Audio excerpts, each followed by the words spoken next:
99 names is because actually God's got an infinite number of names. The secret of the thing. But you can't say them all, and you couldn't remember them all. So they've said, well, we'll just say 99. That stands for the totality of all the possible names, of all the possible aspects of deity in any part of the pan-galactic universe. So God's got 99 names, and they're archetypes. The wise one, the compassionate one, the merciful one, the victorious one, the just one, the kind one, etc. All these qualities are archetypes. Sophie understood all that. So what we said is, why don't we create a book? Instead of talking about the 99 names of God, let's talk about the 99 names of peace. Because that's what my Peace Institute does, and she was the head of music for us. And so we crafted this book lovingly together, and I did the text. She was going to do the pictures. So the book should be illustrated with 99 pictures showing these qualities or archetypes of peace. You know, Sophie, come on, you're going to have to reincarnate and finish the work. If she comes and reincarnates soon, then she can come back, 20 years from now and finish it off. Because she would have chosen beautiful illustrations or done them herself, showing the projects and the names of peace. So I want to honour that.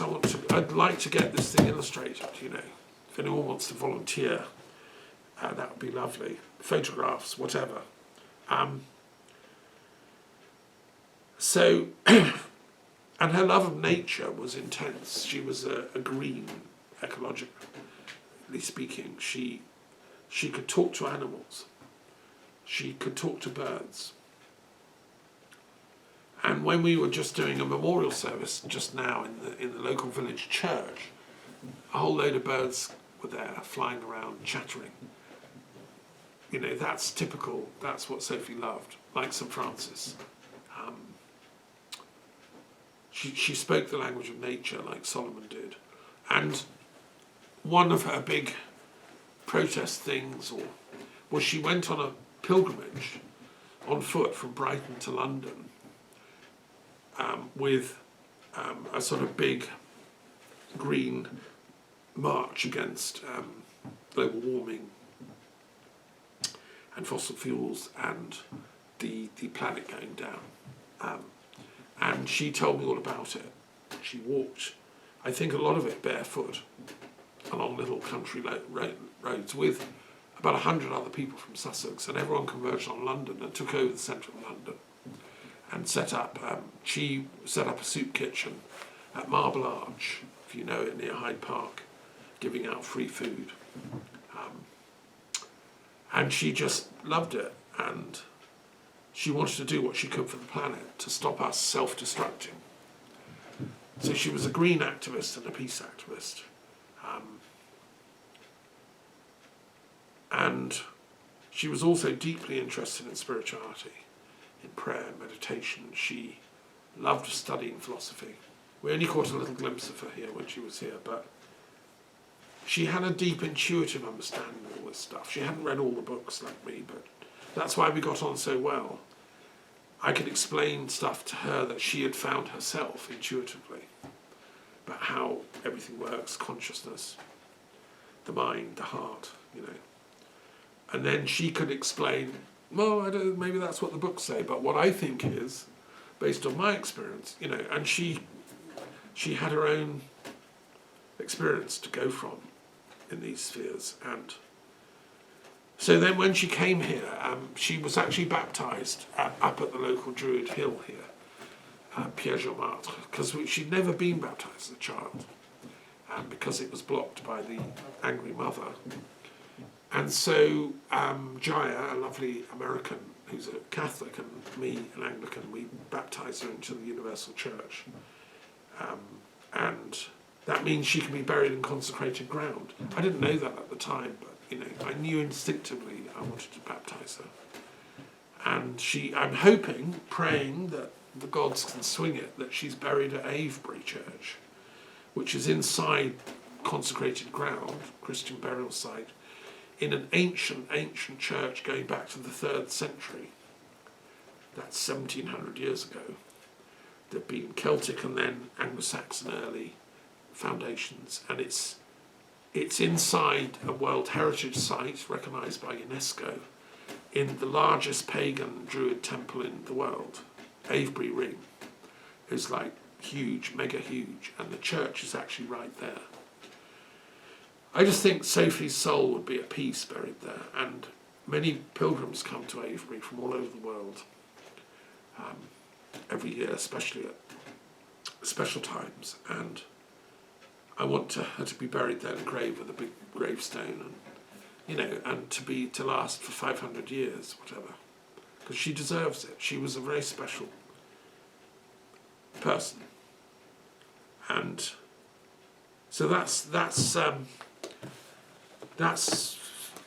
been a hard thing. And just to say, we just had a very moving service in the local church here, the Catholic Church in Patet, and people came. We did some readings and prayers, and Sophie and I went to that church many times.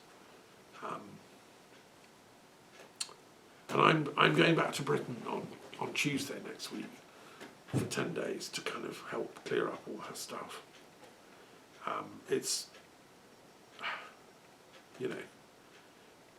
I think it's very difficult. I've been thinking a lot about death and, the finality of it. And I just want to end with one last little thing here.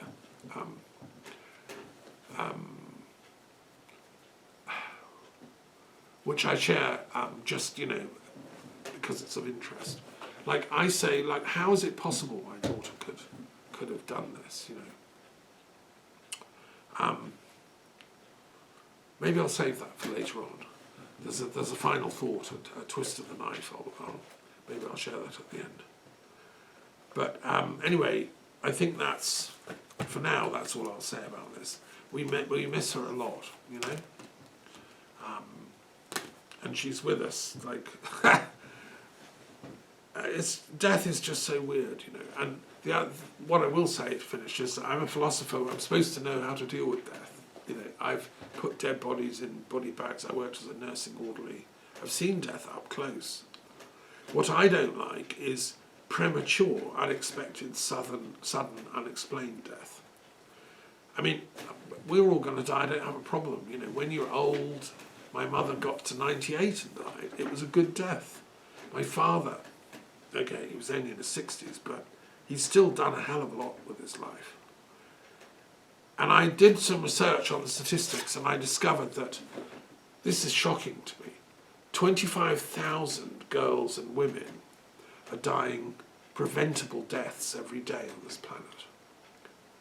25,000 girls and women like Sophie are dying by accidents, by murder, by abuse, by overdoses, by suicide, by war, by bombing. All of them preventable, like preventable diseases as well. 25,000 a day. So Sophie's just another one of those statistics. And we've seen them dying in Gaza as the week progressed. There's probably a few more hundred. They're dying in Ukraine, in parts of Africa, That's why I've dedicated my life to trying to prevent these tragedies. And and will continue to do that work, because Sophie's death is a tragedy, but multiply that by 25,000 every day. It's unimaginable. I can think of the grieving parents of Palestinian kids, or the husbands their wives have just been blown up, or in every part of the world. In America, there are shootings in schools, and girls are being shot. There are, violent crimes going on in most parts of the world, and that's 25,000 women only per day, 50,000 including the blokes. I think that's wrong. I don't want to live on a planet where that's still happening. I think it's over the top. I mean, when my soul made a contract to come here and live, it wasn't to come to a planet where 25,000 women and girls are being killed every day, needlessly. So, so Sophie's kind of, to me, it's like a wake-up call. She's saying, Dad, you need to get real about this stuff. And she's left me the work to do, which is the 99 Names of Peace. I thought she was going to be helping. Because it's a lot to do alone, you know.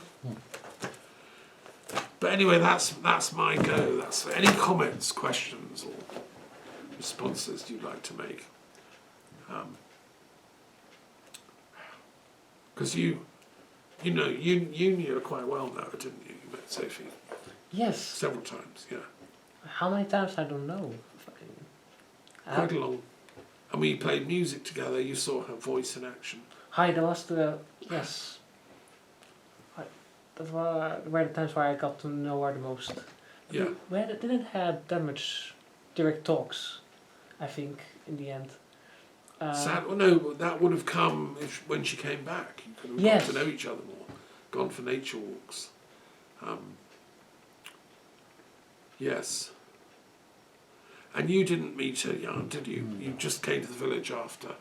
But you would have loved her, I'm sure. And your daughter would have got on really well. Because they're quite similar. And her children, your grandchildren would have loved her. Because she was, by the way, the other thing I want to say about Sophie, she was really good with children. And she had a job for a few years in a nursery in Brighton with young children, like 3, 4, 2. And she was asked to do creative arts with them and music as part of, like, to educate the kids using art and music and stuff. And they loved her. Because she was a teacher of music as well, professionally. And kids loved her. So your kids would have loved her if she could have come back. That's easy to imagine. Yeah. She was. Yes.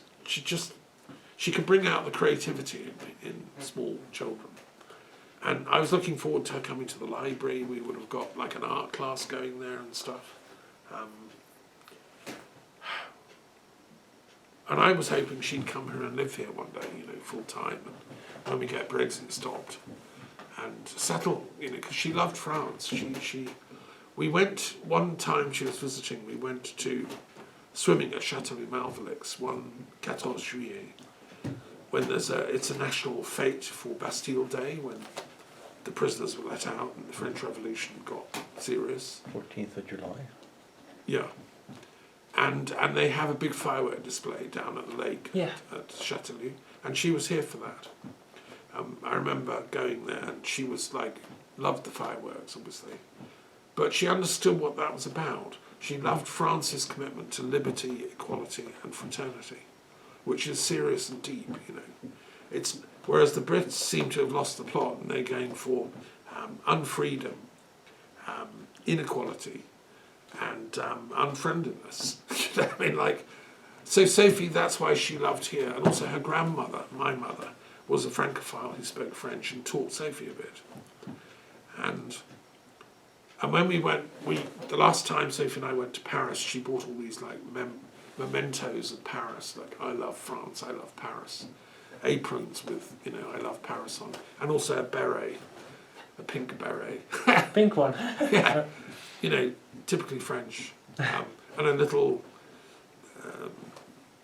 Eiffel Tower, all this sort of French stuff. I don't think that a pink beret is typical French. her grandmother always wore a beret, that was her thing. And I think that's why Sophie wanted one. Although Eileen used to have brown berets, that was her thing. As a teacher, she was a teacher like me, Eileen, and Sophie took after her in some ways. So, anyway, let's move on and do the 99 Names of Peace in her honour. Is that all right? Hi. So what I'm going to suggest is you open it at random with your eyes shut and just put your finger on a page. Right? That's how we do it. Okay. Got my whole hand here. All right, what have you got? What's the page number? Page number 895. Okay, it's a serious book, this. It's over 1,000 pages. Yeah. And what's the World Summit on Human Rights, international conferences on conflict resolution, peace and human rights since 1980s.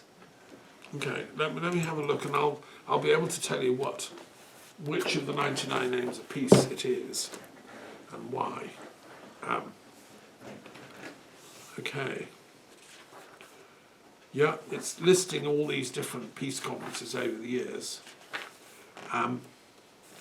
And it's a project, so project number 78, called International Conferences on Peace and Non-Violence. And this project concerns listing and evaluating all international conferences on peace and non-violence undertaken in the academic and the interfaith communities of the world since 1945 to now. We now have the technology with AI and with computer data sets to list all these things, analyse them and study them and ask, why haven't they worked? What are we doing wrong? I mean, we're living in a world where there's still these wars going on and these people are all dying. Well, let's up our game and study and look at all the conferences. And our intention is not merely to list these events, but to try to analyse the meanings of peace that they promote, and to see whether there is the possibility of reconciling the major different philosophical presuppositions and intentions of the various academic and intellectual tracks that have been occurring. So, you know, as a philosopher, I've monitored all this stuff. I'm a coordinator of philosophers of peace globally. So I'm interested in what are they saying about peace in Australia or Norway or China or Greece or America or Russia. Let's find all this data, put it together, and then synthesize, because whatever it is we're doing, it's not working. And I heard a very interesting debate going on in the UK House of Commons in Parliament, which I used to be involved with indirectly in my days in London. I used to run meetings on peace in Parliament, right? And they were debating what Israel has just announced, which is they're going to erase Gaza from the map and expel everyone, and they're going to put them in camps and ship them out, which is all utterly against international law and against human rights. It's against all the international legal undertakings Israel has made. So the British MPs are finally standing up and saying, no, hey, this isn't on. There was actually a Tory MP who said, no, this is wrong. You know, I think we've got to accept Palestinians have rights just like Israelis do. And Tell that to Mr. Trump. to who? Mr. Trump. Well, you know, so Trump has sent the minister from the Labour government was saying to these angry MPs who was demanding that Britain recognise Palestine immediately as a state, which I believe Norway has done, and Macron has said France is about to do, and Britain wants to. Some people do, but the Labour guy was saying, no, it's all right. We're going to wait for the outcome of the envoy sent by Trump to try and sort out the Middle East. But the envoy, who's a guy called Witkin, has no experience in peacemaking or diplomacy.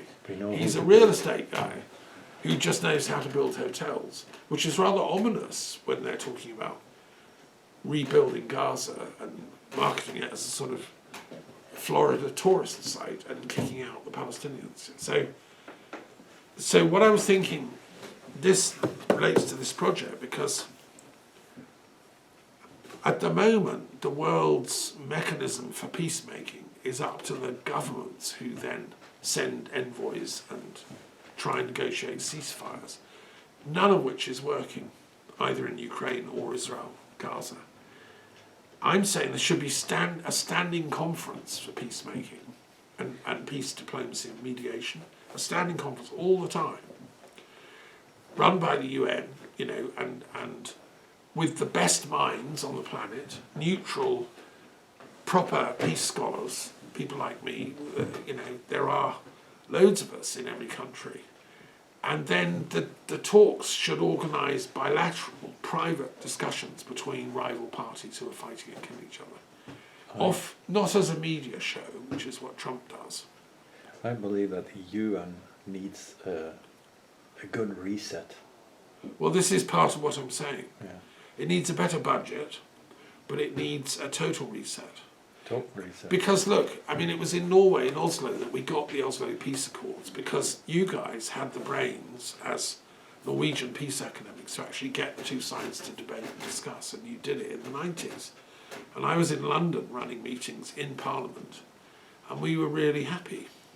I had Palestinian and Israeli friends that were really happy. What happened was the extreme right in Israel then shot the Prime Minister Rabin, who was behind all that, and gradually have seized power. Well, that's, so we need to regroup, do the Fabian thing, regroup, rethink, and restart those kind of talks like you were doing in Oslo. And it's not impossible, you know. So that's what that project is, right? And the language that goes with it for this project, because each one is a name of peace and a project. So the language for 78 is Marathi, which is an Indian language. And my daughter loved India. She actually went there to a peace conference organised by the Delphic Council that I've been involved with, and in Calcutta. And she loved it. She's always loved Indian music and all that, since I was bringing her stuff back from India when she was a little girl, always dressing up in Bollywood dancing clothes and things. At the age of 5 and 6, we got amazing photographs. And this language, Marathi, is spoken in Maharashtra and also in other states, Goa, Karnataka, Tamil Nadu, etc. It's one of the 22 scheduled languages of India. It has 83 million speakers. It's like a serious language. It's the 13th in the list of languages with most native speakers in the world. And it has the third largest number of native speakers in India after Hindi and Bengali, which we all know about. Marathi is the language of the, like Mumbai, over towards the west coast of India. There's a literature going back over 1,000 years, and poets and philosophers. And I've given all the details, you know, so, and their word for peace is Shantata, which is related to the Sanskrit Shanti, which is the name of my youngest daughter. And then I give other words for, like the word for prayer, prarthana.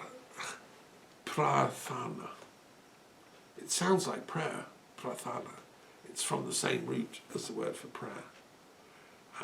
Peace studies is Shantata Abhyasa. Peacemaking is Shantata. Again, that's the core root. A sage is a rishi, and a saint is a Shanta, someone that brings peace. So there's all the wisdom of these words in this book, and I've done it with all 99 languages. And the word for a bard, barda, it's the same as in, because don't forget Indian languages are Indo-European languages, and they're connected to our languages here in Europe, because it was first spotted by Sir William Jones, who was a great linguist from Oxford University, who trained in law. He went to India and ran the Indian legal system when the British were there. And he realised, because he wanted to know about Indian law, he didn't think it was appropriate to like impose European law on the Indian culture. They've been going for thousands of years. So he wanted to learn Sanskrit and speak to Indian lawyers and legal experts, which is what he did. He was a Druid, Sir William Jones, from Wales. And when he learned Sanskrit, he got a Brahmin to teach him. He realised it's connected to Old Welsh, Norse, Latin, Greek, and he coined this phrase, Indo-European languages. I knew that. Well, there we are, we're learning. That's the point here, the Philosophy Club. It's actually a weird coincidence that there's so many people in Wales that are called Jones, Right, right. and J is not in the Welsh alphabet. Are you serious? Yes, I'm serious. Well, how do they write it in Old Welsh? They write it Jones, but they don't like it, I guess.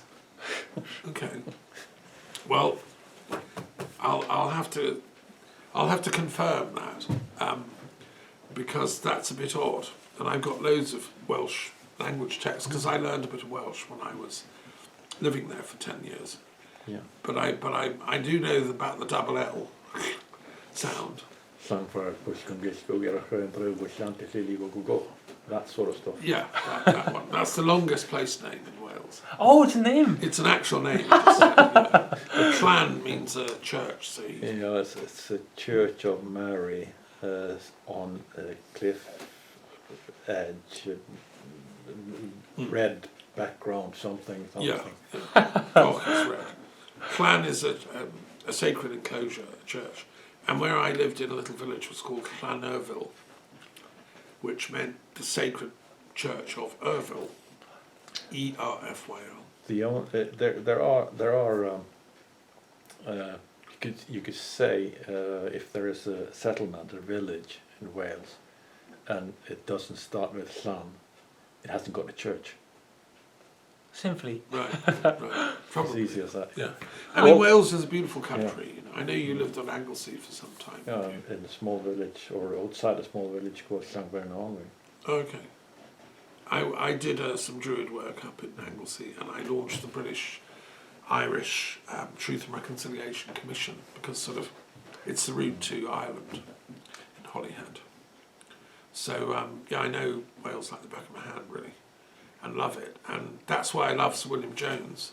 And when I was in Calcutta, I honoured his memory. I went to the library, of course, of the Royal Asiatic Society, which he founded. So anyway, so that's our go. We've got international peace conferences, monitor them and improve them, and then we've got this amazing language from India, Marathi, and the word for truth is satya, of course, truthfulness. Okay, I think thank you. We'll stop with that. We won't do another one of those, but what we will do is go on and do just one of these, right? So can you choose today's philosophical tradition, because it's the Philosophy Club after all, Okie dokie. and we love philosophy. Choose one you haven't done before and want to know about. Yes. We've been nearly everywhere, but there must be a few that we missed. Yeah. Maybe one that Sophie would resonate with. Ooh. I think she would love most of them. When she was here, she was even starting to read Hegel. And, you know, bless her. I was just looking for Did you have recently Sikhism? Nandari? No, we haven't had that for a while, if ever. Yeah. All right. Okay.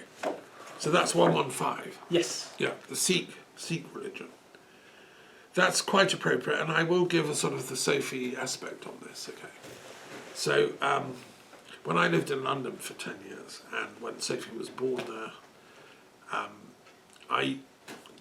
at one point, I started teaching in London, both at the University of London and also extramural lectures. And I started working as a volunteer at the Gandhi Foundation, which is in East London, Bromley by Bow. And there's a particular building there called Kingsley Hall, which has been going since the 20s. It was set up by some Christian peace activists back in the day. Muriel Lester, who I never met, she was dead before I got there, but she was obviously a powerful lady, you know. And she was sort of from a well-to-do background, so they raised loads of money, built this building that's still standing with loads of floors, rooms, as a social community centre, education centre, soup kitchen, prayer hall, music hall, you know, a sort of place for locals. And when Gandhi came to London in 1931 for his last ever visit to Britain, because he studied at the University of London like me, he read law, I did history, but he came to talk to the British Prime Minister about Indian independence. He said, "It's time you go, you Brits. We love you, but bye-bye," you know. And he'd been doing a lot of fasting and protesting, because the British had lost the plot. There was a terrible massacre in the Sikh town of Amritsar, which is their capital, in the Punjab. And this stupid British general, they were just peacefully protesting, and this stupid British general, Dwyer, had opened fire on them and massacred like hundreds of Sikhs. And that's when we lost morally the right to rule India. Up till then we kind of ruled it without violence, really. And I think the Indians quite liked the British. There was a sort of love affair happening. And in fact many British actually fell in love with Indian women and had offspring, and there was a serious love affair going. But after that massacre, that was it. Gandhi said, "No, Brits out." And he started protesting and marching, and it's all in the film called Gandhi, which Richard Attenborough made, who I met. And he founded the Gandhi Foundation, and it was based in that building, Kingsley Hall. And I went there to teach, and it was my office for like 7 years. Part of my library was there. And I loved it there. And one of my closest friends and students, he would come to my lectures every week. You know, he was a Sikh gentleman with a big turban, lovely beard, white clothes. He was a Namdari Sikh, and that's where I heard of them, and the Namdari Sikhs were amazing. They are the pure form of the Sikhs. The word Sikh means a student, and it was founded by Guru Nanak in the 1500s, at a time when India was split between Muslims and Hindus. There was a danger of them, well, they were fighting. And Guru Nanak, who was a middle-class genius, intellectual, poet, philosopher, writer, he had a download from the ultimate God saying there is neither Hindu nor Muslim. There is only one. It's like an insight, right? It's like, imagine somebody in Israel or Palestine should say, "There's neither Jew nor Palestinian. We're all one." It was a download of divine unity, which Guru Nanak saw in a flash of light. And he then spent his life teaching about it. And also, because he was an extraordinary man, he went on pilgrimages to the 4 directions from India. He went to the far north, meeting Tibetans up in the Himalayas. He went to the far west, as far as Mecca. He went on pilgrimage. He said, "Muslims, I am a Muslim, but I'm a Muslim plus." You know, and he went and met Sufis, and he went to the far south of India, met all the great, you know, Jain saints and all the Indians. I've been down there. And then he went to the far east of India, up to Assam and Burma and places. And these pilgrimage routes, he said, we've got to just make peace. And that was the beginning of the Sikhs. And there were 10 gurus